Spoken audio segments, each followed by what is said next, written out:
Assalamualaikum warahmatullahi wabarakatuh. Sugeng pepanggihan malih kalian kula Dedi Evendrawan SSMPD. Wonten ing pepanggihan rutin MGMP Basa Jawa SMP MTS Kabupaten Ponorogo. Ing rikalenggan menika keparenga kula ngandharaken inggih menika kanthi materi drama lan piulangan perangan kalih. Ing perangan setunggal rumiyin kula sampun ngandharaken werdinipun drama saha jinising drama. Wonten ingkang perangan kalih menika kula badhe ngandharaken inggih menika tata rakiting drama saha tuladha piulangan drama. Tata rakiting utawi struktur drama. Miturut Indraswara, tata rakiting utawi struktur drama inggih menika setunggal babak, kaping kalih adegan, kaping 3 dialog, kaping sekawan prolog, kaping gangsal epilog. Tata rakiting drama ingkang kaping sepisan inggih menika babak. Menika menawi wonten ing prosa dipun wastani episode, wondene wonten ing drama dipun wastani babak. Ing mriki dipun werdekaken bilih bagian dari naskah drama yang merangkum semua peristiwa yang terjadi di satu waktu pada kurun waktu tertentu. Dalam arti apa? Bisa juga babak itu terdiri dari beberapa adegan dalam satu setting atau tempat tertentu. Ingkang kaping kalih menika adegan. Adegan menika satu babak biasanipun dipun bagi-bagi lagi di dalam adegan-adegan. Suatu adegan ialah bagian dari babak yang batasnya ditentukan oleh perubahan peristiwa berhubung datangnya atau perginya seorang atau lebih tokoh cerita ke atas pentas. Nah, menika saged dipun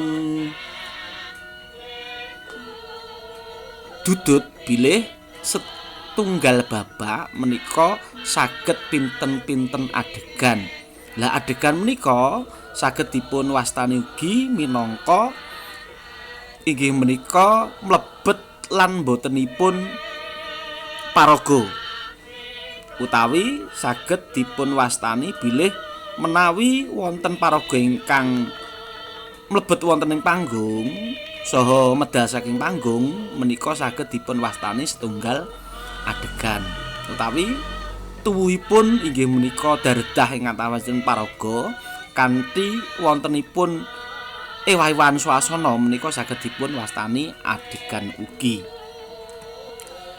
Wonten ingkang kaping 3 menika dialog. Dialog ialah bagian dari naskah drama yang berupa percakapan atau antara satu tokoh dengan yang lain. Dialog sangat penting dalam sastra drama sehingga tanpa kehadirannya suatu karya sastra tidak dapat digolongkan ke dalam karya sastra drama. Dados wicantenan ginem ing atasipun paraga menika sanget-sanget minangka ciri khas titikan wonten salebetipun drama. Senajan wonten ing prosa menika wonten nanging boten njlimet, boten detail kados dene ing drama. Lajeng wonten prolog. Prolog menika bagian naskah yang ditulis pengarang pada bagian awal. Prolog dapat berisi satu atau beberapa keterangan atau pendapat pengarang tentang cerita yang disajikan. Wontene epilog menika penutup drama yang diisi oleh pembawa acara, memuat kilas balik atau sekedar menyimpulkan isi drama. Lah menika Bapak Ibu Dwija Basa Jawa ingkang minulya, prolog kalih epilog menika sok mangsa kala mboten wonten, sok mangsa kala wonten. Nanging minangka tata rakiting struktur drama menika saged dipun wontenaken. Sabab menapa prolog lan epilog menika sok mangsa kala namung njlentrehaken kemawon. Ing mriki menawi mboten dipun njlentrehaken, menawi mboten dipun tidak dimunculkan, sebenarnya tidak apa-apa sebab penonton itu sudah cerdas. Dengan melihat adegan-adegan yang ada, dengan melihat dialog-dialog yang ada, penonton itu sudah tahu, oh bagaimana toh bentuk dari karakteristik pemain, kemudian settingnya, kemudian alurnya dan sebagainya. Lah, seterusipun drama sanesipun menika wonten ingkang inggih menika mastani orientasi komplikasi kalih resolusi. Lah menika kedahipun wonten pirembagan ingkang mirunggang bilih kados pundi to struktur baku drama menika sebab menika menawi wonten pranyatan menika bentenipun menapa menawi katandhingaken kalian plot utawi alur utawi lakuning carita sebab orientasi komplikasi resolusi menika wonten ing unsur intrinsik drama menika kagolong plot alur utawi lakuning carita saged kagolong mekaten.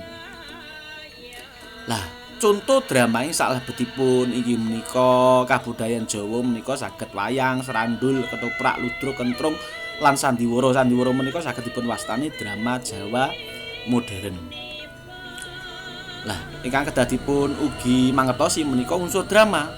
Unsur drama menika kedah wonten naskah, kedah wonten sutradara, kedah wonten pemain, kedah wonten tim produksi utawi panggung, kedah wonten penonton. Lah menika magepokan kalih utawi acuannya adalah ilmu drama modern atau ilmu teater modern sebab kula nate mangertosi bilih rumiyin drama-drama model rumiyin atau tradisional dalam kebudayaan Jawa itu kata-kata improvisasi mboten damel naskah dados nglempak para paragonipun menika lajeng penuangan kowe iki dadi ngene engko kowe ngomong ngene dibareng ngoten lajeng pentas.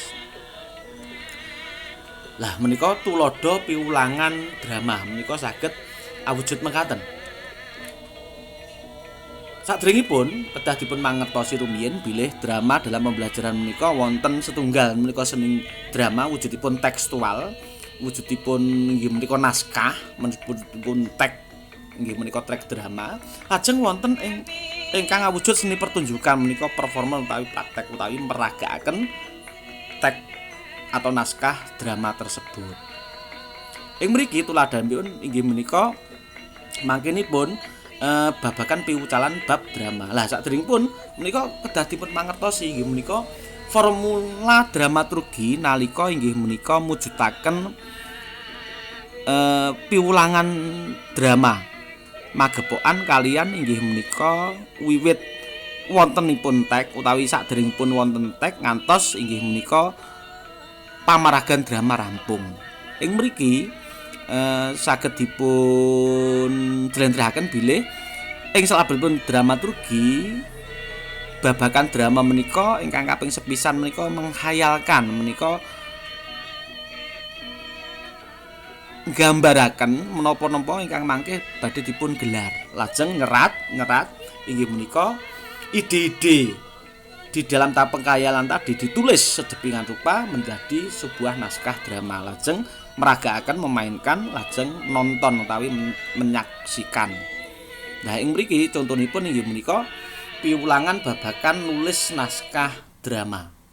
Ingkang kaping sepisan menika saged menika namung minangka conto kemawon saged dipun wiyaraken mangkenipun tebanipun utawi saged dipun kreativitasaken. Menika ingkang kaping sepisan menika jangka jangkaipun langkah-langkahnya yaitu menyemak video cerita rakyat saged migunakaken basa Indonesia. Contonipun utawi tuladanipun video cerita rakyat menika.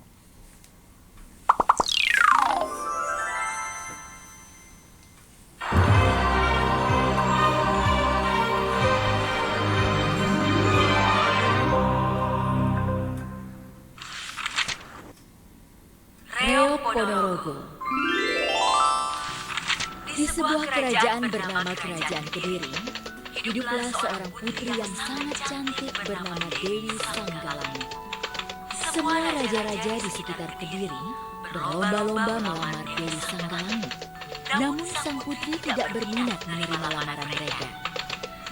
Raja Kediri, ayahanda Dewi Sanggalangi, menjadi khawatir. Sikap Dewi bisa memicu peperangan antar kerajaan. Meskipun hak untuk menikah berada di tangan Dewi Sanggalangi, namun pada akhirnya Raja Kediri mulai campur tangan. Putriku, Sikapmu yang selalu menolak lamaran dari raja-raja itu bisa membahayakan keamanan kerajaan kita. Nah, menika minangka contoh utawi tulodo saged mangke video-video menika dipun padosi wonten ing YouTube lan sak panunggalanipun. Lajeng ingkang kaping kalih menika mengembangkan video cerita rakyat tersebut menjadi kerangka teks naskah meliputi tema, tokoh, pembabakan yang di dalamnya ada pembagian adegan dan latar dan plot utawi alur. Lah menika saenipun mengki para siswa mangke dipun paringi LKPD. Nggih, LKPD lembar kerja kangge nggih menika nata. Inggih menika pamikir-pamikir ingkang tuwuh saking wonten diri pribadipun para siswa. Lajeng mresentasiaken hasil pengembangan tersebut. Menika minangka contoh pembelajaran menulis naskah drama. Lajeng ingkang ugi kedah dipun mangertosi inggih menika babagan sabibaripun naskah menika kawujud menika kedah kados pundi? Kedah kados pundi inggih menika saenipun dipun peragakaken. Lah, pameragan ingkang sae menika kedah nglampahi latihan dasar teater. Menika saged miwiti awujud olah tubuh. Latihan ini berpengaruh terhadap mimik dan kinesik atau kinestetik. Tubuh yang diolah meliputi muka untuk melatih mimik, tangan dan kaki untuk melatih kinesik atau kinestetik atau gerak. Menika. Lajeng ingkang kaping kalih menika latihan dasar teater saged awujud olah vokal. Volume suara yang baik adalah suara yang dapat terdengar sampai jauh. Artikulasi yang baik adalah pengucapan yang jelas. Setiap suku kata terucap dengan jelas dan terang meskipun diucapkan dengan cepat sekali. Lah, menika yang salah betipun seni teater menika pancen minangka baku. Hal yang penting karena ini sebagai dasar untuk mengucapkan dialog-dialog. Nggih, dialog-dialog. Kedah wonten dayanipun kedah sora utawi banter utawi rasa. Nuwun sewu, Bapak Sunan Kudus. Kula mangertos menawi kula menika slepat nanging kula menika badhe nyuwun hak kula minangka tedhak turunipun Demak Bintara. Kula Arya Penangsang minangka putranipun Pangeran Sedolepen ingkang kedah inggih menika nyepeng panguwas ing Demak Bintara. Lah menika contoh tokoh paraga Arya Penangsang nalika inggih menika meragakaken kanthi dialog nggih. Salajengipun lafal yang benar, pengucapan kata yang sesuai dengan hukum pengucapan bahasa yang dipakai. Lajeng irama yang mampu menimbulkan tekanan atau lagu ucapan harus dapat menimbulkan kesan yang sesuai dengan tuntutan peran dalam naskah. Menika nalika nesu menika kados pundi, nalika sedih menika kados pundi, nalika geguyonan menika kados pundi, menika vokalipun kedah dipun tata. Lajeng ingkang salajengipun menika olah rasa. Latihan ini berpengaruh pada penghayatan dan interpretasi siswa pada sebuah teks naskah. Latihan olah rasa merupakan latihan yang berkaitan dengan imajinasi, konsentrasi dan kepekaan rasa. Di sini olah rasa ini membantu sekali ketika dalam penghayatan untuk memeragakan karakter tokoh tertentu. Contoh Arya Penangsang itu bagaimana karakternya? Oh, karakternya emosional, karakternya berawok, karakternya mudah marah dan sebagainya dengan suara yang lantang. Lajeng wonten malih menika ciri khasipun Ponorogo meragakaken warok menika kados pundi? Menika saged dipun olah rasanipun kanthi nggih menika ugi dipun jumbuhaken kalih vokalipun. Oh, entoh, Nduk. Suminten, Nduk. Mbok aja kaya ngono to, Nduk. Karepmu ki piye? Nah, menika contoh dari vokal dan yang bisa diolah rasanya bagaimana karakter memerankan seorang warok. Yang tadi yang saya perankan dengan suara tadi adalah warok dari bapaknya Suminten. Nah,